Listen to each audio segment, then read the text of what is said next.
G'day, I'm back again, coming at you from cold old miserable Bendigo. Usually only two types out in this weather. That'd be mad dogs and Englishmen, but in this case there's a dopey old hydroblaster as well. I had one of my regular customers, Chris Strawn, drop in last night, dropped in some parts and had a couple of beers and a chat. He's left me with a couple of engine cases for a 1947 Triumph 500 factory Grand Prix bike. We'll have a look at them in a sec and give them a blast. Chris and his dad build flat track race bikes, mainly using Hagen frames, but they do all sorts of other stuff as well. Chris actually has a YouTube channel also called The Hagen Factory. So if you get on that, you'll be able to follow this bike build from go to woe. So make sure you have a look at his channel, The Hagen Factory, and subscribe and check them out. I'm going to make this a quick video today, so I'll show you these bits inside and out, and then we'll blast them. And you can be the judge as to whether this process is the best in the business or not. So here's the engine bits here. There's two engine cases and a cylinder.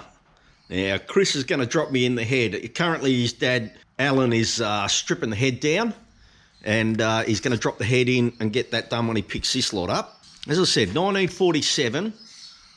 We're going to do what we can and make them look like it's 1947 again. Fresh out of the factory. I'll just spin those bits over and give you a look at the inside of the cases as well. There's the inside of that case. That one's not too bad. Someone's given that a bit of a wash, I dare say, and then given up because they haven't done that one. That's pretty putrid in there. And the cylinder from a different angle. It's a funny shaped cylinder, that thing. That's not a typical Triumph cylinder. These cylinders were put specifically on their factory racing bikes. There's a story to these cylinders, and I'm sure if you tune into Chris's channel, he'll be giving you a rundown on that as the build progresses.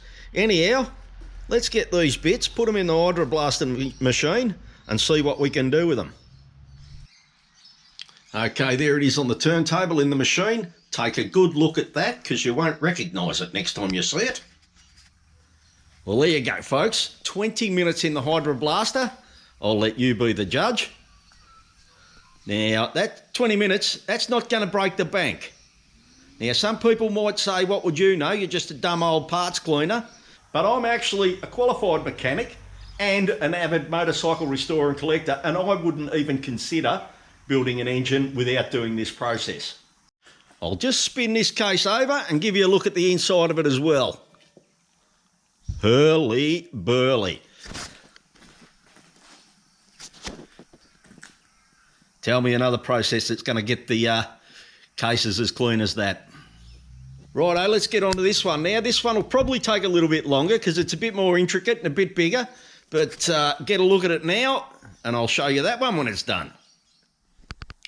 Jesus Murphy, have a look at that. Yeah, baby. 30 minutes in the blaster to get that result. For that case, as I said, took a little bit longer than the other one because it was a bit more to it. We'll spin that over and we'll have a look at inside. Oh yeah. I'm sure Chris's dad Alan is going to be wrapped when he's putting this back together. He's doing all the engine work on this bike. He's an absolute guru when it comes to early Pommy and European motorbikes. So yes, I'm sure he'll be wrapped. Well, to get that result there, 30 minutes in that one, 20 minutes in that one, for a total of 50 minutes. How much is that going to cost, you ask? That is going to cost the customer $66.66 Australian at my charge out rate. Cheap as chips. Okay, next we'll have a crack at this cylinder. There'll be a bit more work in that, as there always is with these air-cooled cylinders. Just getting in amongst those fins is a bit difficult and time-consuming, but I'll let you know how long it took when it's done. We'll chuck it in the cabinet now and give you a look at that when it's done. And there it is there on the rubber-covered turntable. Very important, this rubber. Don't want to damage anyone's parts. Anyhow, let's go. And there's a look at that cylinder. 40 minutes in the booth for that. That is looking awesome. This engine, it won't have been this clean since the day it left the factory in 1947. 1 hour and 30 minutes in that. 120 Australian dollars the customer's going to pay for that lot. That's value for money, yeah. Anyhow, thanks for tuning in. Don't forget, as I said before, check out Chris's channel, and I'll endeavour to show you that head and clean that up when it comes in and pop a video on that. But for now, thanks for watching. Don't forget to subscribe, hit that like button, check out a couple of those videos, and I'll see you next time.